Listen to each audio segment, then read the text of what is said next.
On a quiet April morning in 1847, deep in Louisiana's plantation country, a gift was presented that would quietly destroy 3 lives. Henri Laval, a powerful and wealthy landowner, marked his wedding anniversary by bringing something new into Bellamont House. Not jewelry, not silk, but a child. She stood before Madame Laval in a plain cotton dress, 12 years old, silent, and newly purchased from a neighboring estate for $200. Her name was Rose. What Madame Laval could not have known was that this girl carried a secret far more dangerous than any scandal whispered in plantation society. In the slave quarters, servants spoke of it only after dark. In Henri Laval's private study, ledgers and letters hinted at a truth too terrible to acknowledge. Rose was not merely property. She was his daughter. For the next 15 years, that secret lived and breathed within the walls of Bellamont House, corroding every relationship it touched. When the truth finally surfaced, it did so with a force that shocked even a world accustomed to brutality.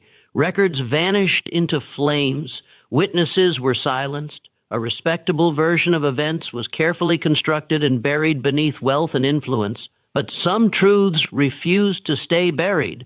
Before we continue the story of the Laval family and the girl who became the center of their collapse, I invite you to subscribe to the channel and turn on notifications so you don't miss future stories like this one, and tell me in the comments, where are you listening from today? Now, let's step back to where this tragedy truly began, more than a decade before that fateful anniversary morning. The story of Rose Laval, though she would never be permitted to use that surname, began not in Louisiana, but on a smaller plantation in Mississippi in 1835. Her mother, a woman named Dinah, worked in the house of the Mercier family, where Henri Laval was a frequent guest during his years as a young bachelor, building his fortune in cotton speculation. Denina was known for her skill with needlework and her quiet dignity, qualities that made her valuable to the household, and unfortunately visible to Henry. Henri Laval had arrived in Mississippi in 1833 at the age of 28 with ambitions that far exceeded his modest inheritance. His family had been minor merchants in New Orleans, respectable enough but not wealthy, not connected to the old Creole aristocracy that still dominated Louisiana society. Henri understood that in the expanding cotton economy of the 1830s, fortunes could be made quickly by men willing to take risks and work without the constraints of old money's cautious conservatism. The Mercier plantation, Belle Rive, was one of several properties where Henri conducted business during those early years. He bought cotton futures, arranged shipping contracts, and cultivated relationships with the planters who would become his pathway to wealth and social advancement. Old Monsieur, a widower whose own sons had died of yellow fever, seemed to appreciate Henri's energy and business acumen. Henri became a regular guest at Belle Rive, sometimes staying for weeks at a time during the busy harvest seasons. It was during one of these extended visits, in the summer of 1834, that Henri first truly noticed Dinah.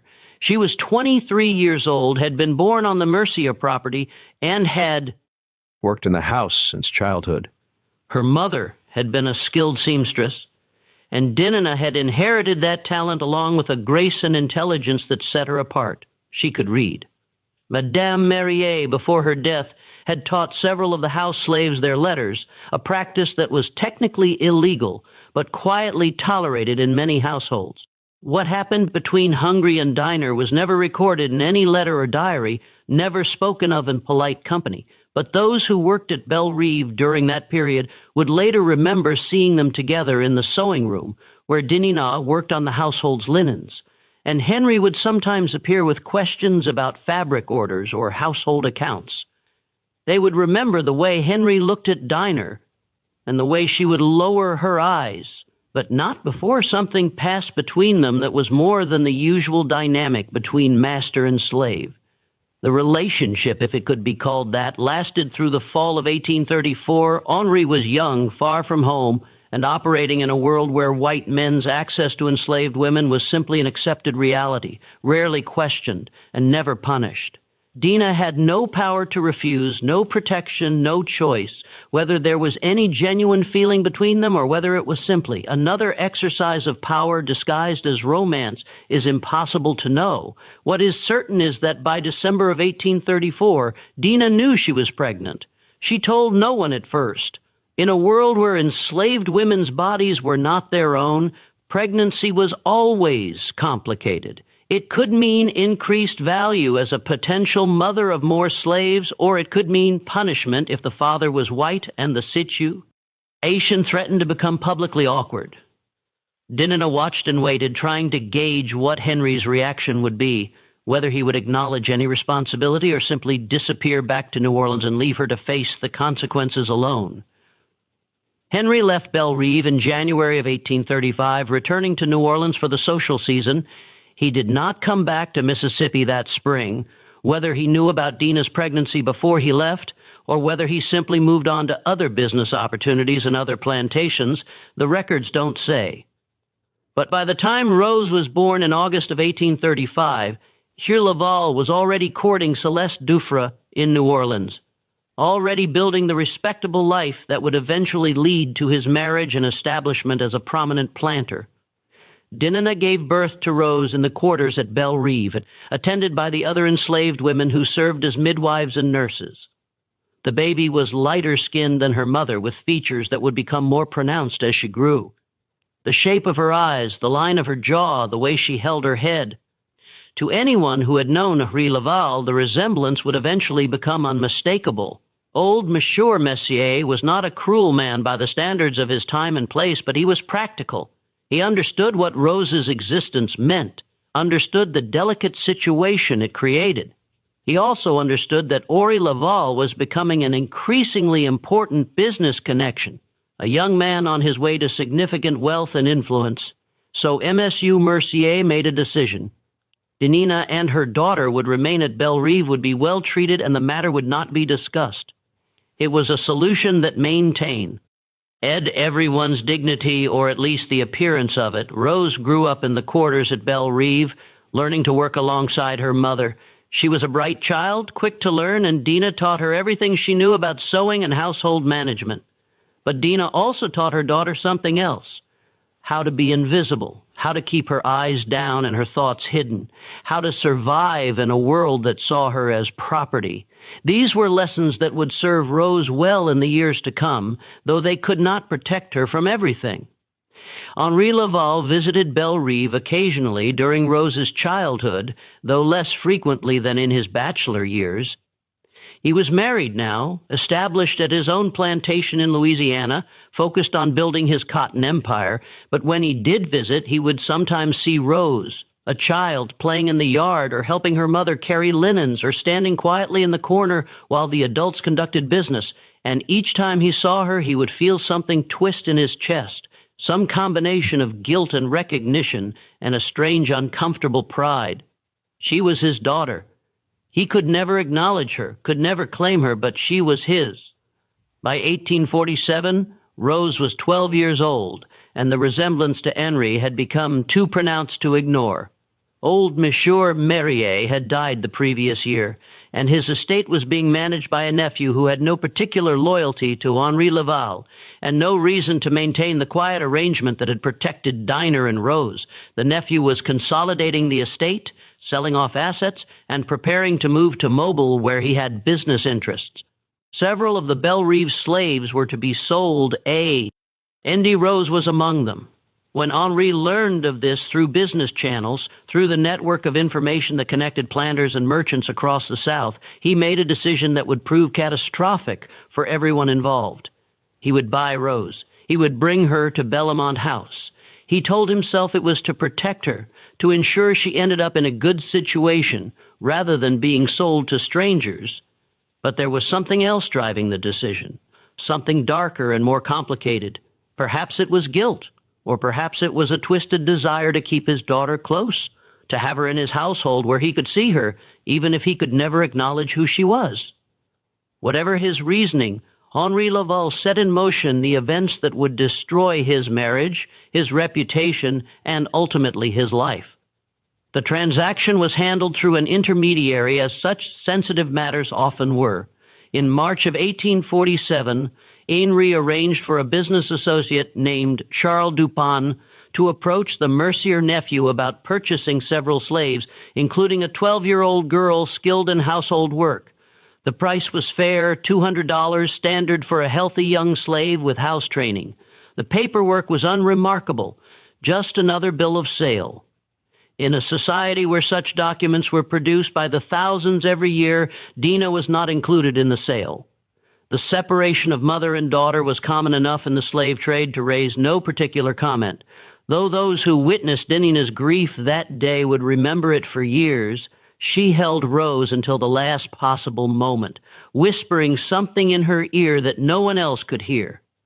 Later, those who had been present would wonder what Dina had told her daughter in those final moments.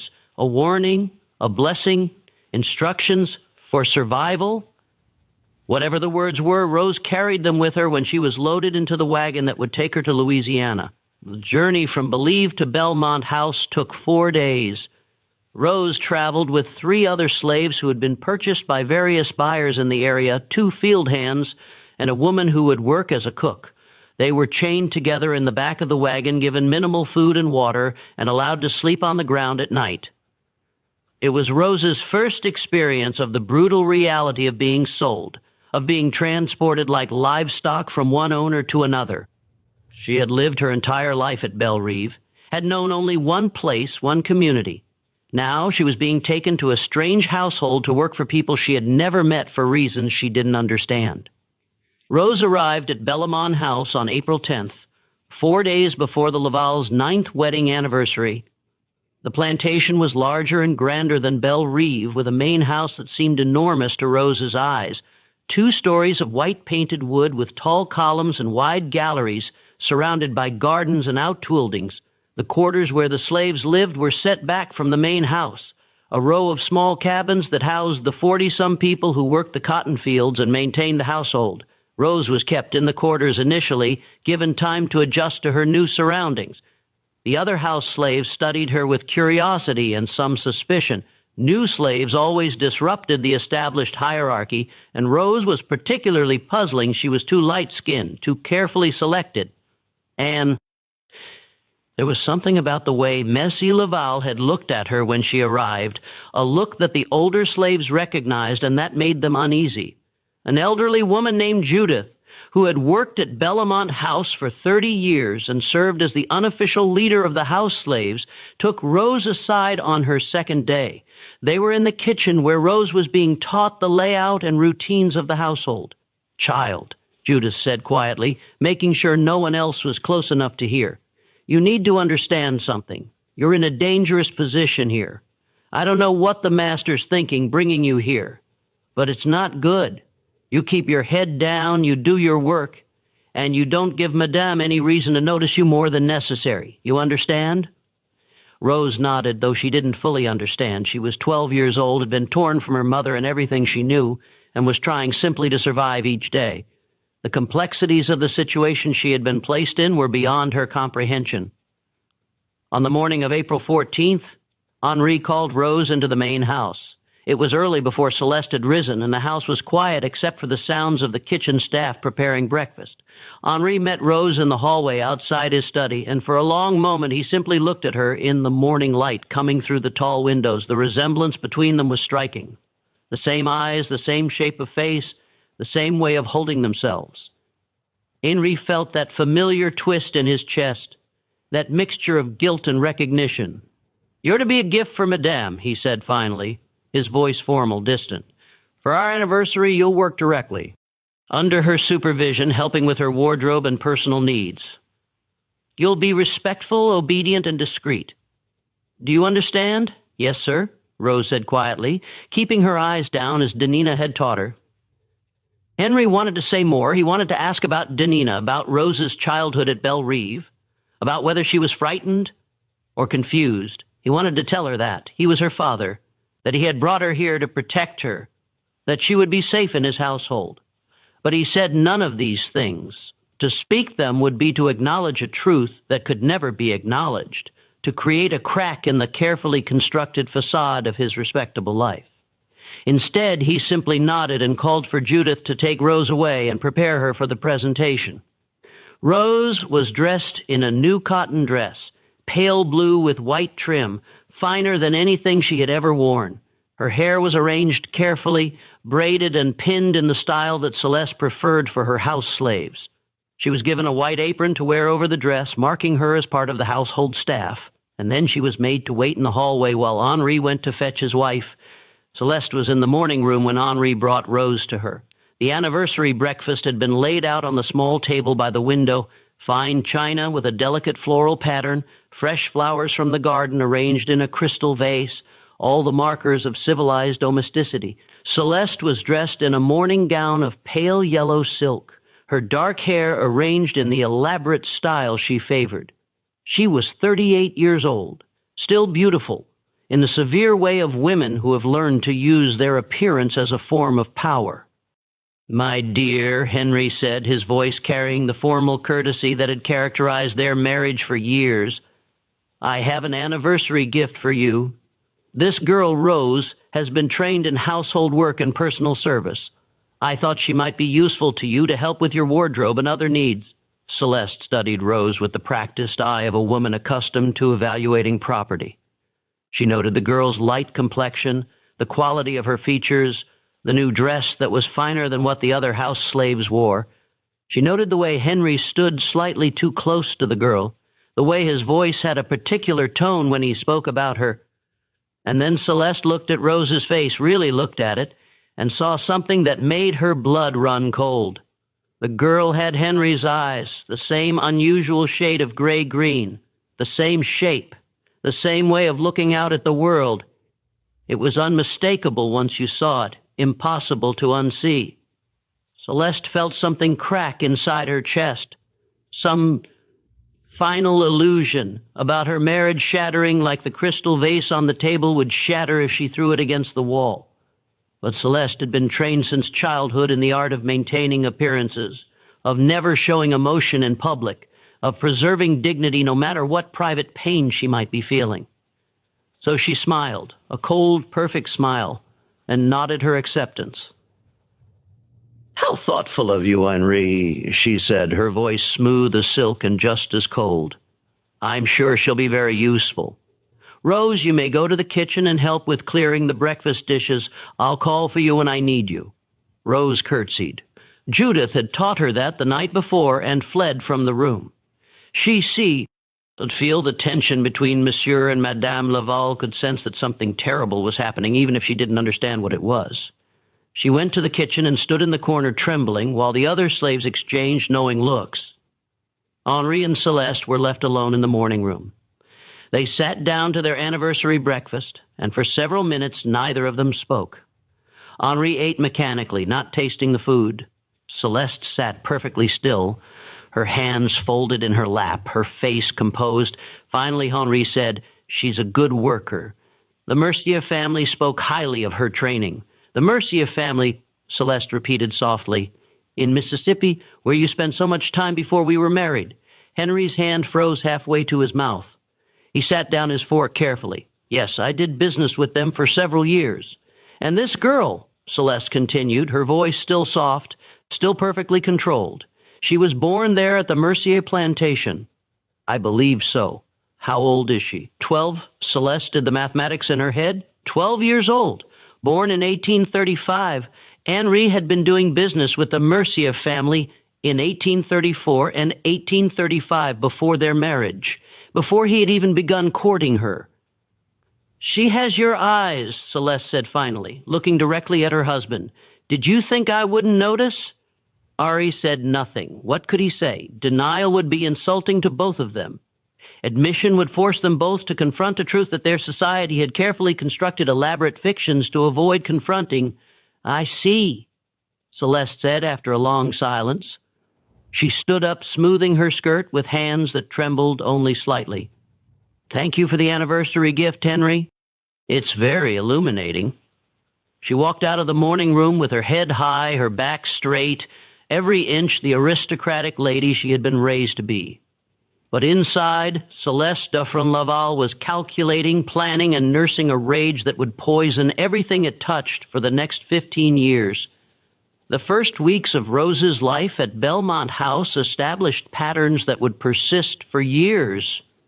She was assigned to work directly under Celeste's supervision, which meant she was constantly in the mistress's presence. She helped Celeste dress in the morning, arranged her hair, maintained her wardrobe, served her meals when she took them in her room, and attended to countless small tasks throughout the day. Celeste was never cruel in any obvious way. There were no beatings, no deprivations of food, nothing that would have been remarked upon by visitors or other staff. But there was a coldness in how Celeste treated Rose, a particular quality of attention that felt more like surveillance than supervision. She watched Rose constantly, studied her face, compared her features to Henri, and she found ways to remind Rose, subtly but constantly, of her powerlessness. Rose would be made to stand for hours holding items while Celeste decided whether to use them. A shawl, a book, a fan. She would be sent to fetch something from another room, only to be told when she returned that it was the wrong item, that she should have known better, that she needed to pay more attention. She would be given tasks that were impossible to complete perfectly, mending linens with stitches so small they could barely be seen, polishing silver until it showed no fingerprints whatsoever, arranging flour. In Vasey's, according to specifications that changed each time Rose thought she had understood them, it was work designed not for productivity, but for control, for the constant reinforcement of Rose's powerlessness and Celeste's absolute authority. And it was effective. Within a month, Rose had learned to move through the house like a ghost, silent and invisible, trying desperately not to draw any more attention than necessary. The other slaves at Belmont House understood the situation, or at least understood enough to know that Rose occupied a strange and dangerous position. Some pied her. Judith, the elderly woman who had tried to warn Rose on her first day, would sometimes slip her extra food or a kind word when Celeste wasn't watching. But others resented Rose for the attention she received, even if that attention was poisonous. She was a house slave, which already set her apart from the field workers. She worked directly for Madame, which gave her a certain status. And there was the matter of her light skin, her obvious connection to the master, the special treatment she had received even before arriving at Belmont House. Rose had no real friends in the quarters, no confidants. She was isolated by the very secret that defined her existence, trapped between two worlds and belonging fully to neither. Meanwhile, Celeste had begun her investigation. She was a methodical woman, patient and thorough. She understood that suspicion was not enough. She needed confirmation, needed to know exactly what had happened between Henri and this girl's mother, needed to understand the full scope of her husband's betrayal. She began by writing letters, casual correspondence with acquaintances, NCES in Mississippi, women she had met during visits to New Orleans, wives of planters who did business with Henri. The letters were full of the usual social pleasantries, but they also contained careful questions. Did you know the Mercier family? Such a tragedy about old Monsieur Mercier's death. I understand they've sold several of their people recently. There was a girl, Rose, who came to work for us. Such a well-trained young thing. Do you know anything about her background? The responses came slowly over the summer of 1847. Most contained nothing useful, just vague pleasantries and expressions of sympathy for the Mercier family's losses. But then in August, a letter arrived from a woman named Madame Rousseau, whose husband owned a plantation neighboring Belle Rive. The letter was full of gossip, as Madame Rousseau's letters always were. She wrote about the weather, about the cotton crop, about various social events and scandals.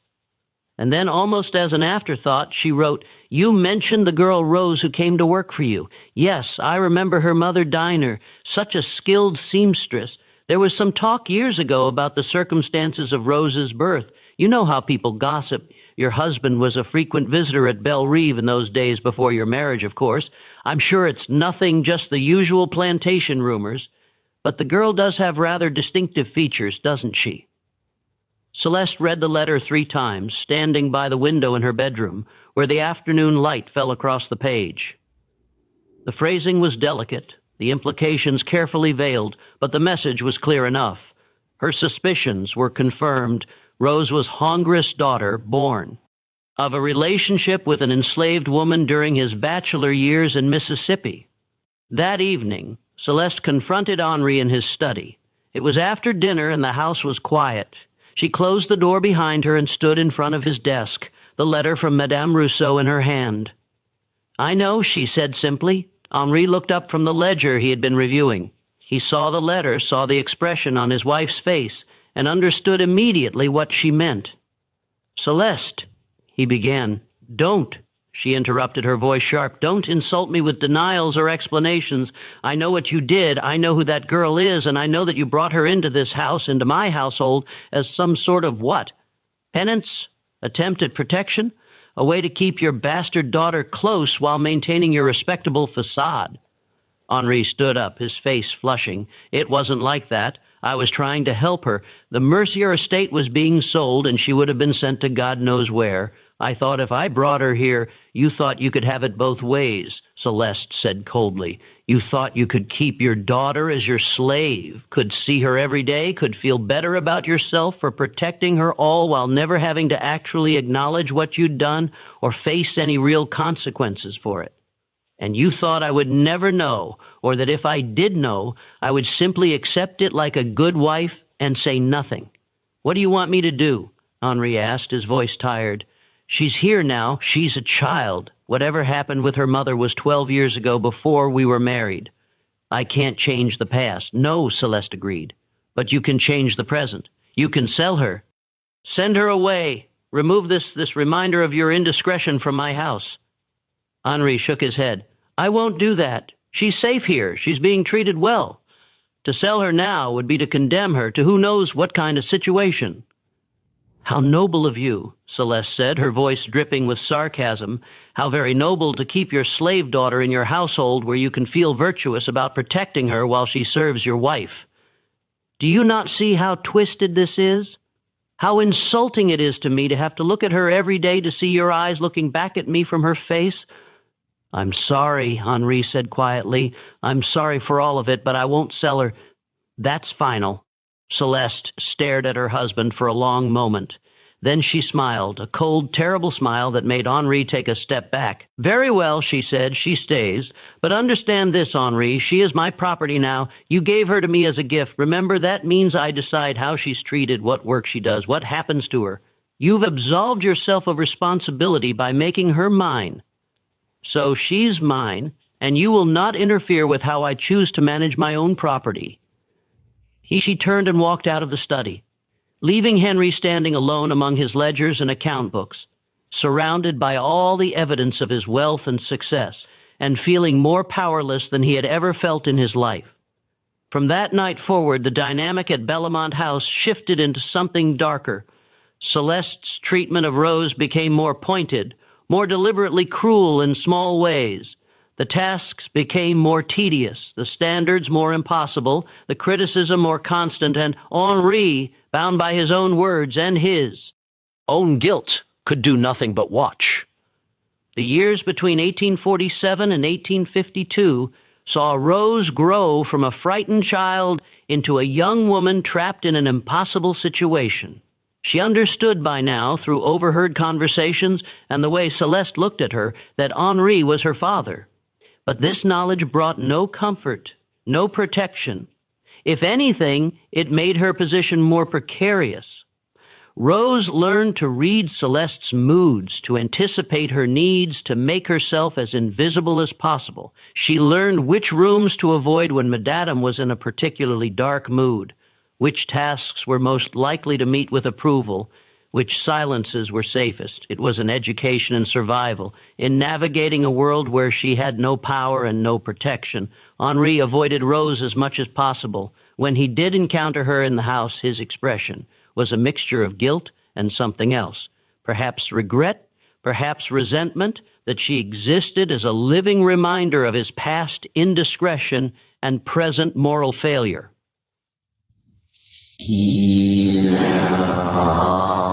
Spoke to her directly if he could avoid it, never acknowledged the connection between them. To do so would be to admit the truth, and admission was impossible. But there were moments when the facade cracked slightly. Once, when Rose was 14, she was carrying a heavy tray of dishes from the dining room to the kitchen. When she stumbled on the stairs, the tray fell and china shattered across the floor.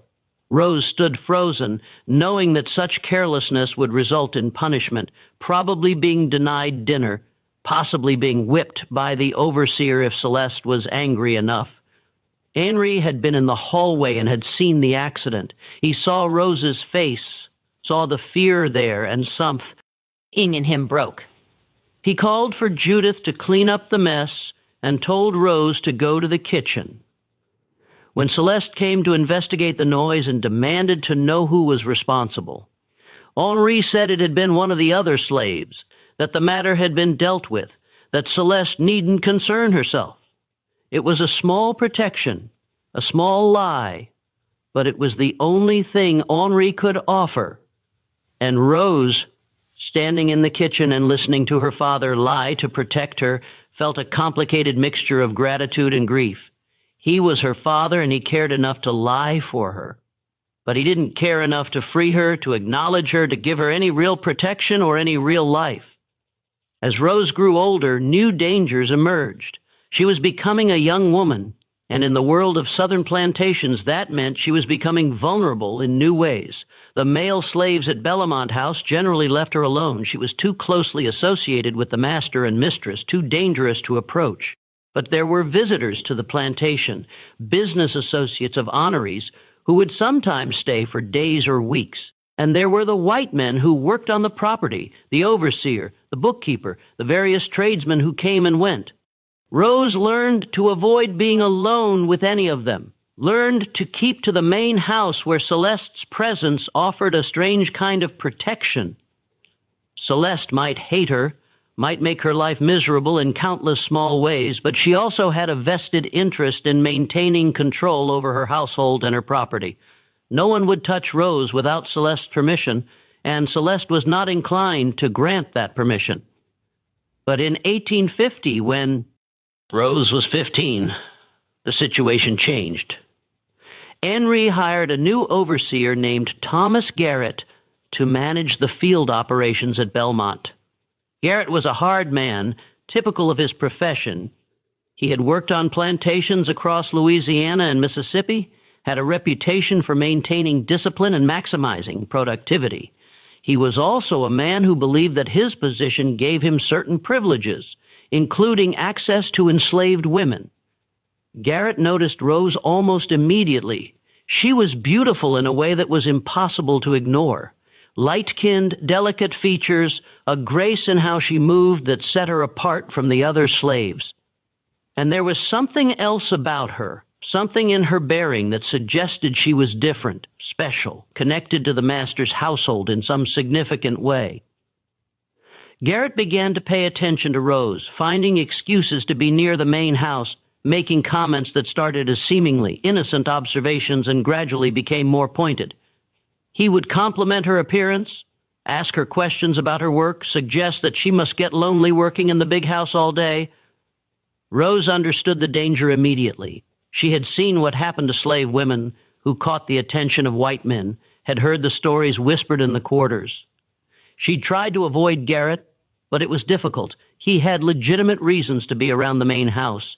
He needed to report to Henri about the field operations, to coordinate with the house staff about supplies and schedules, and he was clever about his pursuit, never doing anything obvious enough to be reported, never crossing the line in ways that could be clearly documented.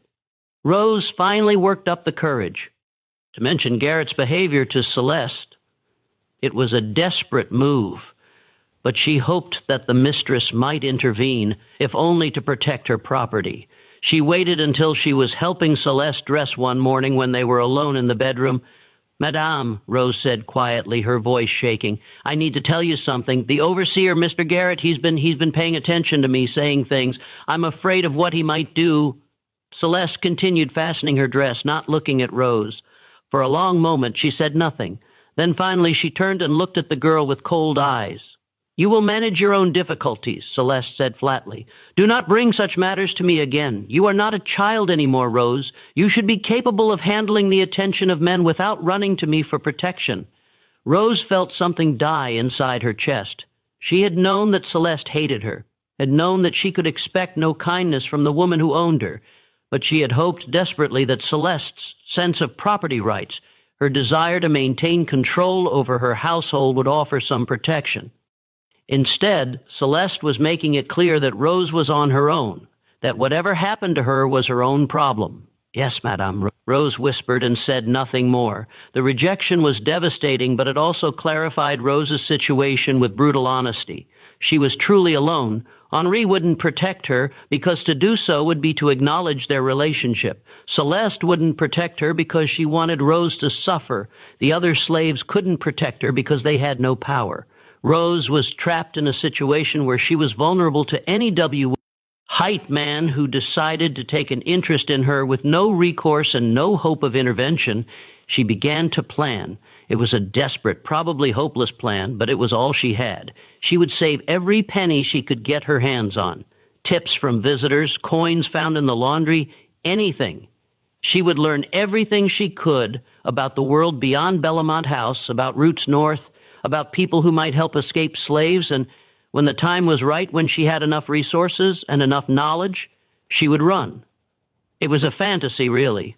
The chances of a young enslaved woman successfully escaping from Louisiana to freedom in the North were infinitesimal. The patrols were constant. The penalties for helping runaways were severe, and the distances were vast.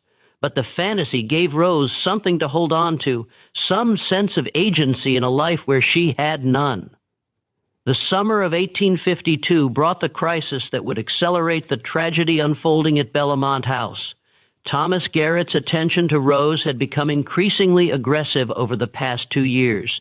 He had progressed from comments to touches, a hand on her arm when she passed him in the yard, fingers brushing against hers when she handed him something, a grip on her shoulder that lasted too long. Rose had been doing everything in her power to avoid being alone with him. But on a humid afternoon in July, her luck ran out. She was working in the laundry house behind the main building, a small structure where the household. Linens were washed and ironed. It was hot, exhausting work, and Rose was alone. The other woman who usually worked with her was sick, confined to the quarters with a fever. Rose was bent over the washing tub, scrubbing at a stained tablecloth when she heard the door open behind her. She turned and saw Thomas Garrett standing in the doorway, blocking the only exit. He was smiling, but it was not a kind smile. "Afternoon, Rose," he said, stepping inside and closing the door behind him. "Thought I'd come see if you needed any help with that heavy work." "No, thank you, sir," Rose said, her voice steady despite the fear rising in her throat. "I'm managing fine." "Now that's not very friendly," Garrett said, moving closer. "I've been trying to be nice to you for 2 years now, and you just keep running away." "That's not polite, Rose. That's not respectful." Rose backed away, but there was nowhere to go. The laundry house was small, and Garrett was between her and the door. She looked around desperately for something she could use as a weapon, but there was nothing, just tubs of water and piles of linens. "Please, sir," she said, hating the pleading tone in her voice, but unable to stop it. "Please, just let me finish my work. Madame will be angry if the laundry isn't done." "Madame doesn't need to know about this," Garrett said, reaching for her. "This can be our little secret. What happened next happened fast." Garrett grabbed Rose's arm, pulling her toward him. Rose tried to pull away, and he slapped her hard enough to make her ears ringing. She stumbled backward, hit the edge of the washing tub, and fell. Garrett was on her immediately, his weight pinning her down, his hands tearing at her dress. Rose fought. She scratched at his face, tried to scream, kicked and twisted, and did everything she could to get away. But Garrett was stronger, and he was angry now. Angry T. She was resisting, angry that she wasn't submitting quietly like he thought she should. The struggle lasted several minutes, though to Rose it felt like hours. At some point, she managed to grab a wooden washing paddle and hit Garrett across the side of the head with it. He reeled back, cursing, and Rose scrambled to her feet and ran for the door. She burst out of the laundry house and ran toward the main house, her dress torn, her face bruised and bleeding from where Garrett had hit her. She could hear him behind her shouting, but she didn't stop. She ran up the back stairs and into the house, past the shocked kitchen staff, and straight to Henry's study. Cray was at his desk when Rose burst in without knocking, a breach of protocol that would normally have resulted in immediate punishment. He looked up startled and then saw her condition, the torn dress, the bruises, the terror in her eyes. "What happened?" he demanded, standing up. Rose stood before him, trembling, and said the words she had never been permitted to say, the words that had been forbidden for 7 years. "You're my father. Please help me." The silence that followed was absolute. Henri stared at his daughter, and in that moment he could not deny that's what she was, standing before him with his own eyes, looking back at him in desperate appeal. For a long moment, something like recognition, perhaps even compassion, flickered across his face. He saw her not as property, not as a problem to be managed, but as his child, his daughter, a human being who needed his protection. Then Celeste appeared in the doorway. She had heard the commotion, had followed Rose through the house. She stood there perfectly composed, despite the chaos, and took in the scene. Rose in her torn dress, Henry standing behind his desk with an expression of anguish on his face, the words that had just been spoken hanging in the air between them. "Get out," Celeste said to Rose, her voice like ice. "Go to your quarters and stay there. Do not come back to this house until you are sent for." Rose looked at Henri, hoping for some sign that he would contradict his wife, that he would offer the protection she had begged for. But Henry said nothing. He stood there frozen, caught between his guilt and his cowardice, unable to act. Rose fled. She ran to the quarters to the small cabin she shared with 3 other house slaves and collapsed on her pallet. The other women tried to comfort her, but Rose was beyond comfort. She had finally spoken the truth, had finally claimed her father, and he had done nothing. He had stood there and let Celeste send her away, had chosen his wife and his reputation over his daughter's safety. Atri and Celeste were left alone in the study for another confrontation, this one more explosive than any that had come before. The house slaves who worked nearby heard raised voices, heard something shatter, a glass or vase thrown against a wall. The argument lasted for over an hour, conducted in a mixture of English and French, with accusations and recriminations that had been building for 5 years finally erupting. When Celeste emerged, her face was composed but pale, her hands shaking slightly as she called for Judith, the head house slave. "Send for the sheriff," Celeste said, her voice perfectly controlled. "We've had a theft." Judith stared at her mistress, understanding immediately what was happening. "Madame," she began. "Now," Celeste interrupted. "Send for the sheriff now." The accusation was simple and devastating. Rose had stolen a piece of jewelry from Celeste's room, a gold brooch that had belonged to Celeste's mother. It was a valuable piece both monetarily and sentimentally, and its theft was a serious crime. The brooch was found in Rose's belongings in the quarters, planted there by Celeste herself, though of course there was no way to prove that.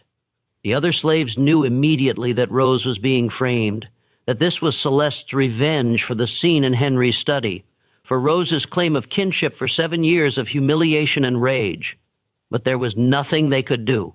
To speak up would be to invite punishment themselves, and their testimony wouldn't be believed anyway. Slaves could not testify against white people in Louisiana courts. Rose was taken to the parish jail that evening to await trial. She went quietly, understanding that resistance would only make things worse. As she was being led away, she looked back at the main house and saw Henri standing at the window of his study, watching. Their eyes met for a moment, and Rose saw something in her father's face that might have been grief or might have been guilt. Then he turned away, and Rose was taken to jail. Just when we thought we'd seen it all, the horror in Bellamont House intensifies. If this story is giving you chills, share this video with a friend who loves dark mysteries. Hit that like button to support our content. And don't forget to subscribe to never miss stories like this. Let's discover together what happens next. The trial of Rose for theft was scheduled for August 3rd, 1852, 3 weeks after her arrest. She spent those weeks in the parish jail, a small stone building that held perhaps a dozen prisoners at any given time. The conditions were harsh.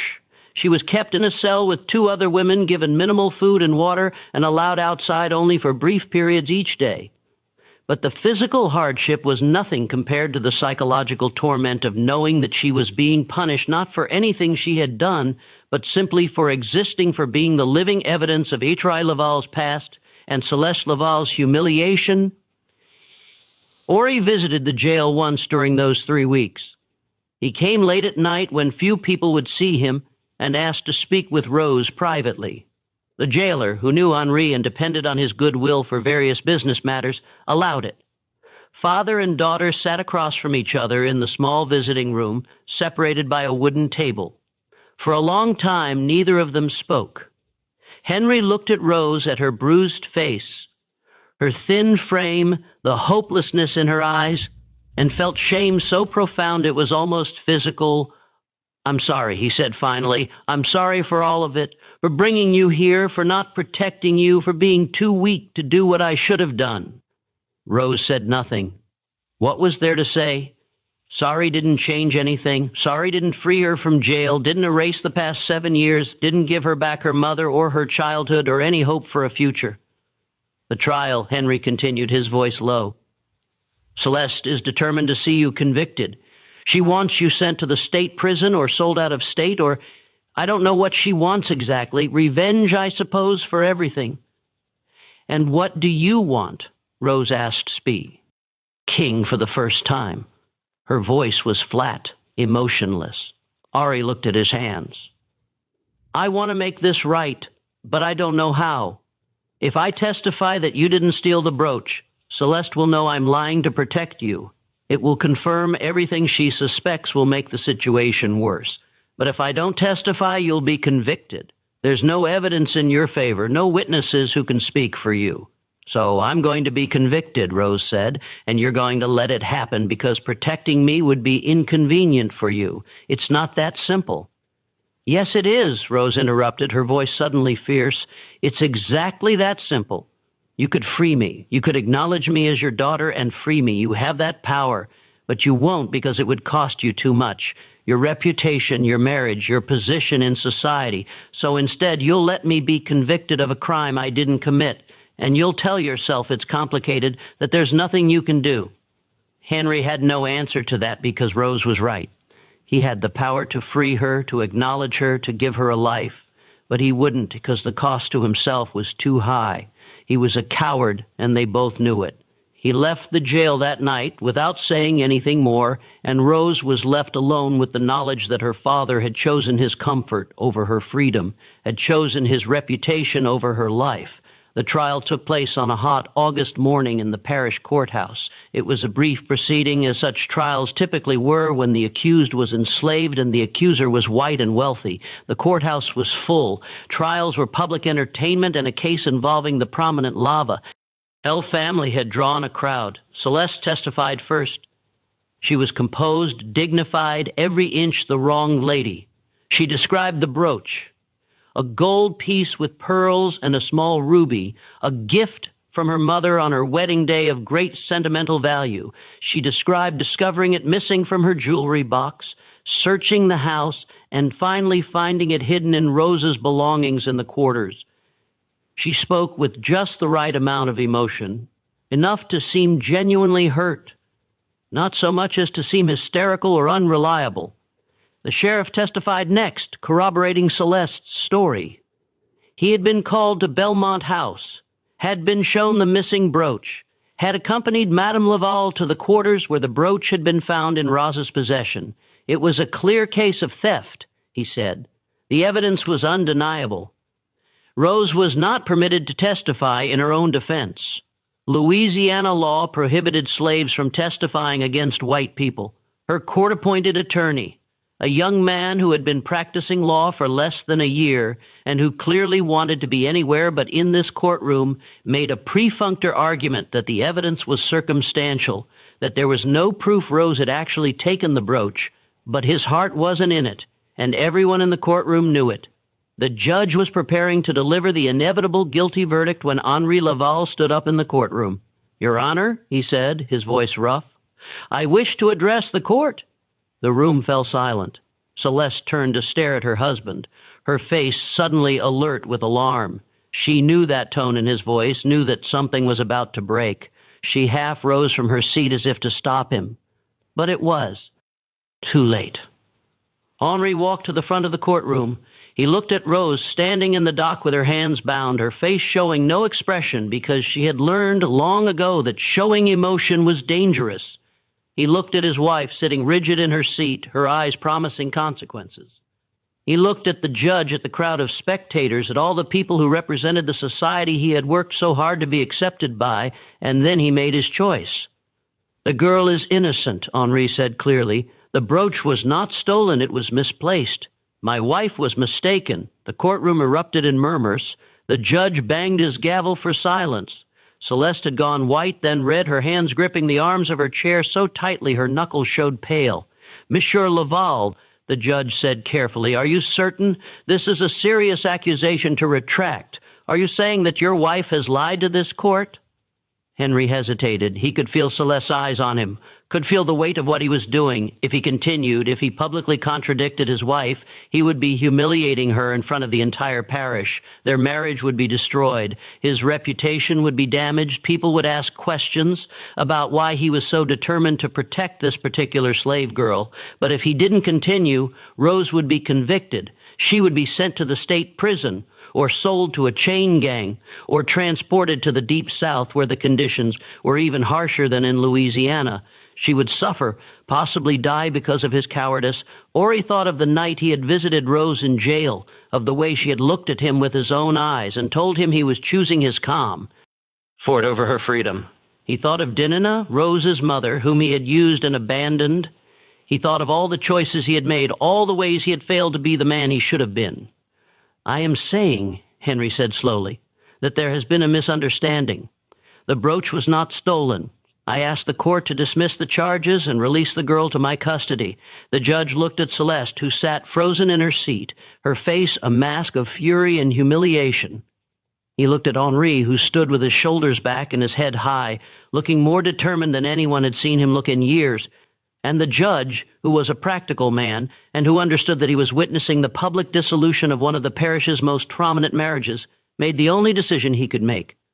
"The charges are dismissed," he said, banging his gavel. "The defendant is released." Rose was unbound and released from the dock. She stood there for a moment, not quite believing what had happened, not quite trusting that she was actually free.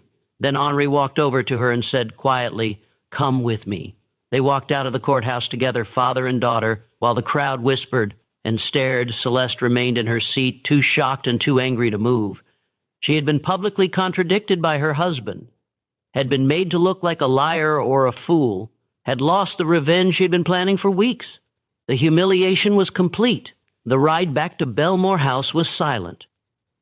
Rose sat in the back of the carriage, Henry and Celeste in the front, the space between them crackling with unspoken rage. When they arrived, Celeste went immediately to her room and locked the door. Horry went to his study, and Rose was sent to the quarters, where the other slaves looked at her with a mixture of awe and fear, understanding that something fundamental had shifted, but not knowing what would come next. What came next arrived 3 days later in the form of a bill of sale and a letter.